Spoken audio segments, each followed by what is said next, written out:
يا مساء الخوف والرعب اللي هيخلي قلبك يدق بسرعة، وهيخلي عينك تبص حواليك وانت مش واخد بالك. النهاردة جاتلي على صفحة القناة قصة من واحدة من المتابعين بتقول: يا أمل، حصل معايا حاجة عمري ما كنت أتخيل إنها ممكن تحصل لأي بني آدم، ولحد دلوقتي وأنا مش مصدقة إن ده حصل ليا. القصة عن فاطمة، واحدة بسيطة جدا، بس اللي حصل معاها في المقابر خلى حياتها كلها اتقلبت لجحيم. يلا نبدأ. فاطمة كانت ست بسيطة من قرية صغيرة في الصعيد. كانت كل يوم بعد الظهر في عز الشمس والناس كلها مقيلة في بيوتها تلبس عبايتها السودة وتروح تزور المقابر.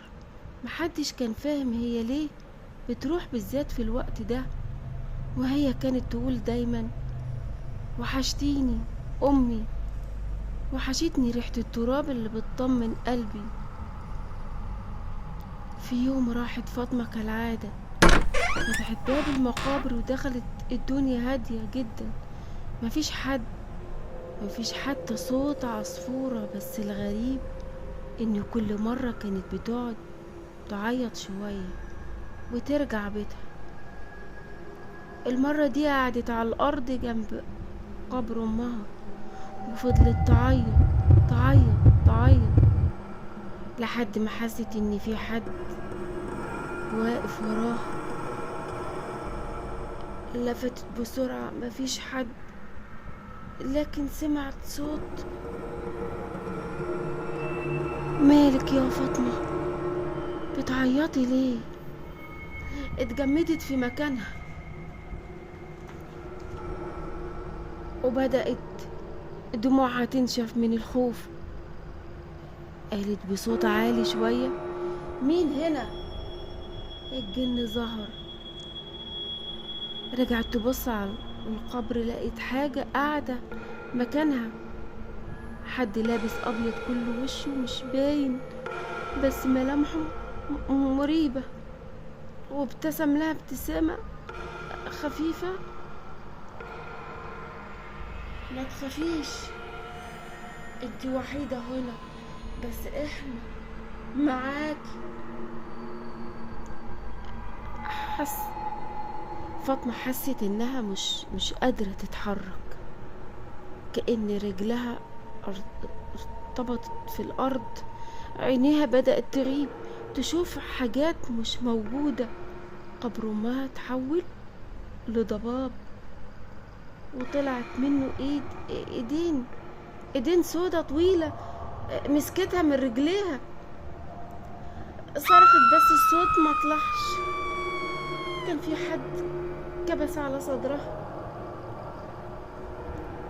صحيت بعدها وهي في بيتها، جيرانها حواليها بيقولوا انها وقعت في المقابر واتخبطت في دماغها. لكن المصيبة ان عينيها راحت، بقت سودة كأنها اتحرقت. الدكاترة قالوا مفيش تفسير طبي، بس هي كانت بتقول وهي بتبص في الضلمة اني شايفاهم قاعدين جنبي مستنيين حد تاني بيجوا المقابر في عز الظهر. وهي لحد النهاردة قاعدة في بيتها، عينيها الضلمة دي متشالة على وشها. وساعات بالليل لما الحارة تهدى يسمعوها بتضحك لوحدها، ومحدش هيجي المقابر تاني في عز الظهر إلا لو كان عايز يقابلهم زي أنا